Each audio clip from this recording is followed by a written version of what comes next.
Essa questão é extremamente controversa, tá? Essa questão é extremamente controversa.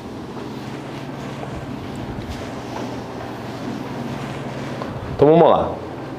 A despeito do princípio constitucional da universalidade e cobertura do atendimento, os menores de 16 anos não podem ser segurados do RGPS. Galera, essa questão, ela fala do quê? Ela fala da universalidade da cobertura do atendimento.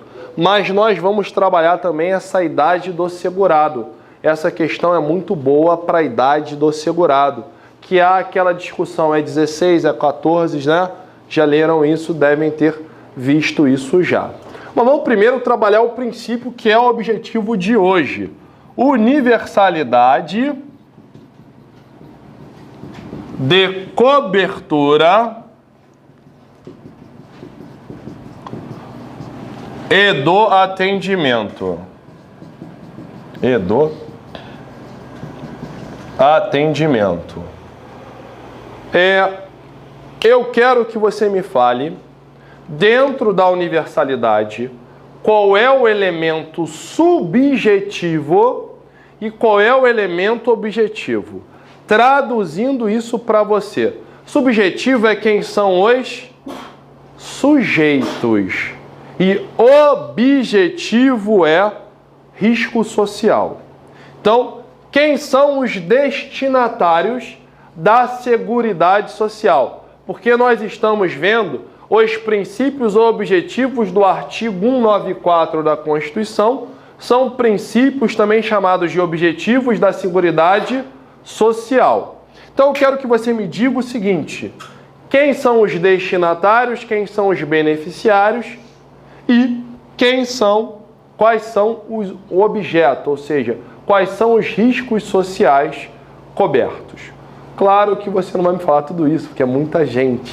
Mas qual desses aqui é o objetivo e qual é o subjetivo?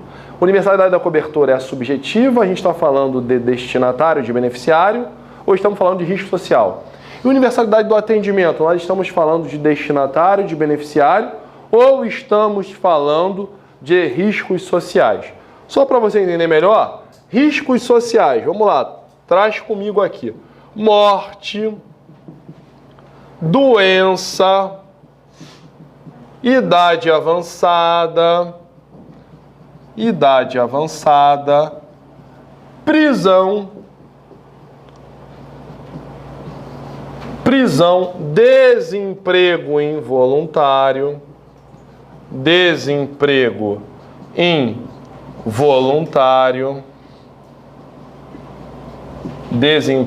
então morte, doença, botei idade avançada, olha só. Ainda bem que eu não estou mais estudando para concurso, né, professor? Português, eu tenho que sentar aí e assistir todas as aulas da Velane com você.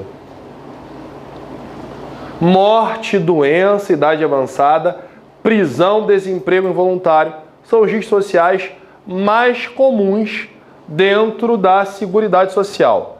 Primeiro, pergunta clássica do SESP-UNB.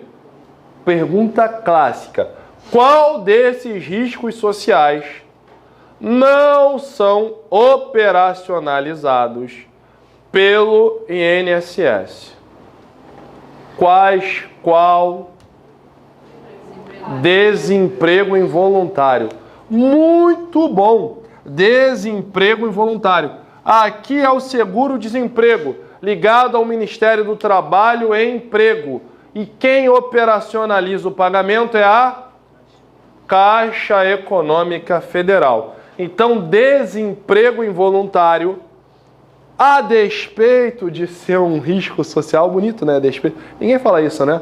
Você vem em prova e fica bonito. Normalmente, a questão quando está errada, né? E eu ainda não sei se é o caso aqui, vamos deixar em suspense. A despeito, né? Você já acha logo bonito, com uma redação bonita, bem feita. O SESP está sempre muito bem escrito, né? Justamente para quê? para te fazer cair na pegadinha. Como é que você evita isso? Fazendo muito exercício.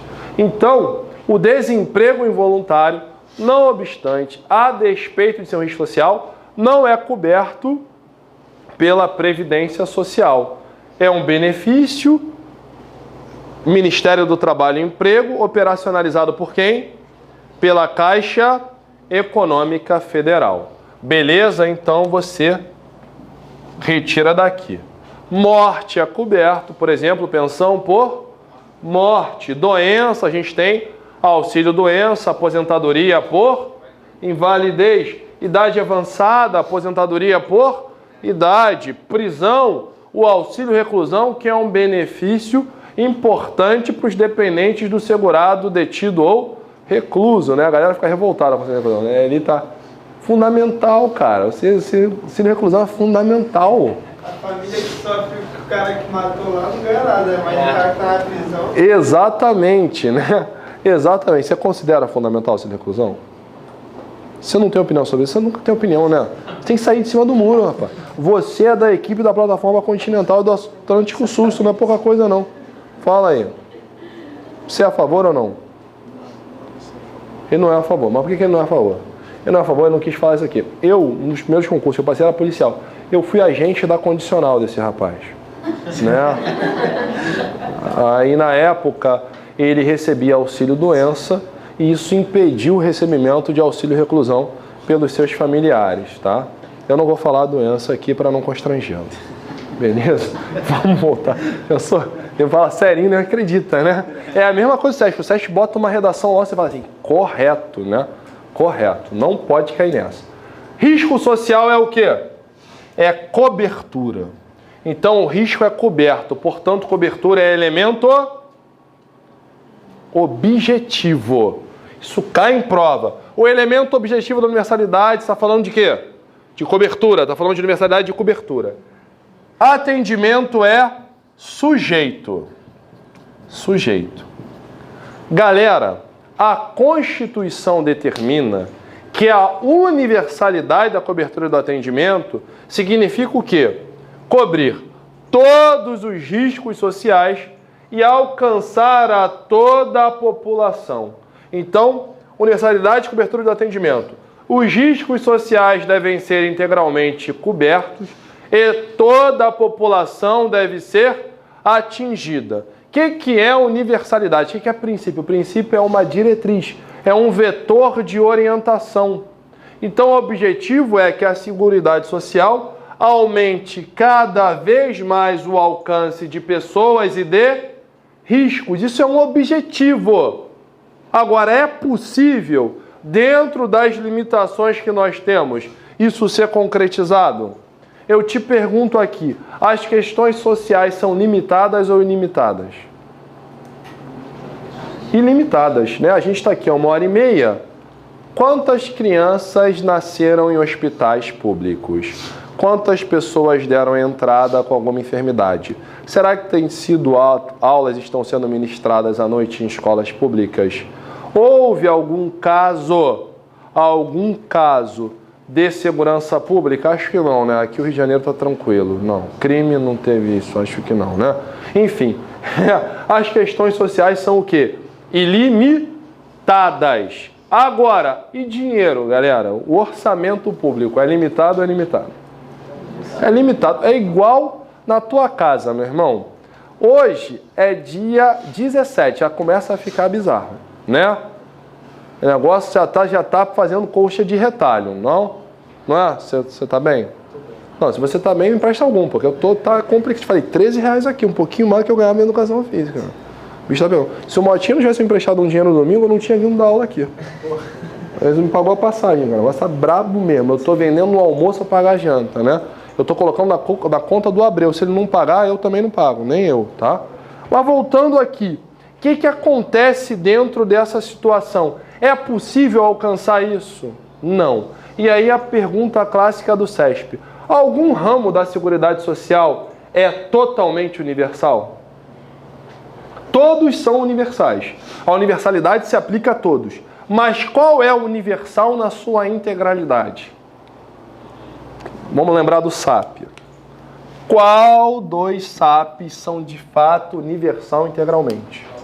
Saúde. A saúde ela é universal mesmo. A saúde engloba geral. O cara pode ser rico, o cara pode ser pobre, pode ser estrangeiro, pode ser alienígena, ele vai ser atendido em hospital público. A saúde é o único ramo da Seguridade Social em que a universalidade é aplicada integralmente. A assistência social ela é restrita aos mais necessitados, aos mais carentes. E a previdência somente para quem contribui. Tá bom? Então, cuidado com isso, tá? A universalidade na previdência e na assistência, ela é mitigada. Ou seja, ela é restrita. Ela é restringida por um outro princípio que a gente vai ver daqui a pouco. Beleza? Entendeu essa questão da universalidade? Como é que funciona? A universalidade é cobrir todos os riscos sociais e alcançar todas as pessoas, toda a população. É possível isso na prática? Não. Mas qual é o ramo da Seguridade Social onde isso já acontece? A saúde. A saúde. Nos outros, previdência e assistência, isso é um objetivo, aumentar cada vez mais o número de pessoas atendidas e aumentar cada vez mais o número de riscos sociais cobertos. Mas ainda não ocorre. Agora, é correto eu afirmar que a universalidade não se aplica à previdência e assistência? Errado. A universalidade se aplica, mas não de forma integral. Entendeu como é que o CESP vai fazendo com a tua cabeça? Agora, a questão, ela fala aqui, a despeito do princípio constitucional da universalidade de cobertura do atendimento, os menores de 6 anos não podem ser segurados do RGPS. E aí? Essa questão foi considerada errada à época. Agora, choveu o recurso. Por quê? Porque a Constituição determina que a idade mínima lá no artigo 7º para ser segurado qual é? 16 anos. Só que vem a Lei 8.212 no artigo 14 e diz que é 14 anos. A lei não deve ser interpretada de acordo com a Constituição? Sim. O CESP em 2010 considerou isso. Só que o CESP veio em 2012 numa prova lá do Espírito Santo e colocou essa mesma questão dizendo que a única hipótese em que se admitia um segurado menor de 16 anos era no caso de menor aprendiz. E aí você me pergunta, como o CESP pensa? Não sei. Não sei. Porque num caso ele parece que adotou a Lei 8.212, rasgou a hermenêutica constitucional. Por quê? Está errado? Até que não. A lei ela tem presunção de quê? De legalidade. Ela só é inconstitucional quando ela for declarada. Agora, se a Constituição diz 16, deveria seguir a Constituição. Parece que em 2012 o CESP mudou. Porque quando fala aqui, a única hipótese em que é permitido segurado menor de 16 anos é no menor aprendiz, ela está dizendo o quê? A idade mínima é 16 anos. Tá? Como vai cair isso em prova? Meu querido, o conselho que eu te dou em prova. Se cair, segundo a legislação previdenciária ou segundo a Lei 8.212, qual é a idade? 14 anos. Caiu segundo a legislação previdenciária, está lá, está na lei. 14 anos. Se cair segundo a Lei 8.212, aí não tem erro mesmo, porque a Lei 8.212 diz 14 anos. Agora, se cair assim de forma abstrata, o ideal é pensarmos na Constituição, até mesmo porque no eventual recurso, nós iremos colacionar as duas questões, dizendo que houve uma mudança de pensamento e que a Constituição deve prevalecer sobre o quê? Sobre a lei. Então, qual é o macete? O seguinte, nada foi falado acerca da lei, foi só afirmação. Constituição, qual é a idade para a Constituição? Artigo 7º, 16 anos. Se cair segundo a legislação previdenciária, qual é a idade? 14 anos. Qual é a interpretação doutrinária correta? Idade mínima 16 anos, salvo o menor aprendiz. O menor aprendiz é aquele que tem 14 e 24 anos. É engraçado, né? Que não precisa ser menor. 14 e 24 anos. No caso do menor aprendiz, ele pode ser segurado com 14 anos, tá? Beleza? Compreendeu isso aqui? Então, essa questão pro gabarito do CESP à época, você de casa, o gabarito foi considerado errado. Errado. Mas o CESP parece ter mudado de posição e seguido a doutrina, segundo a Constituição 16. Qual é o macete? Apenas para sedimentar. Se cair segundo a legislação previdenciária ou segundo a lei de 1912, 14. Não falou de lei, vamos seguir a Constituição 16 anos. Qual é a única exceção? Menor aprendiz, 14 anos. Ok? Vamos nos alimentar um pouquinho? Estamos indo bem? Vamos lá. Daqui a pouco a gente volta, tá? Intervalinho.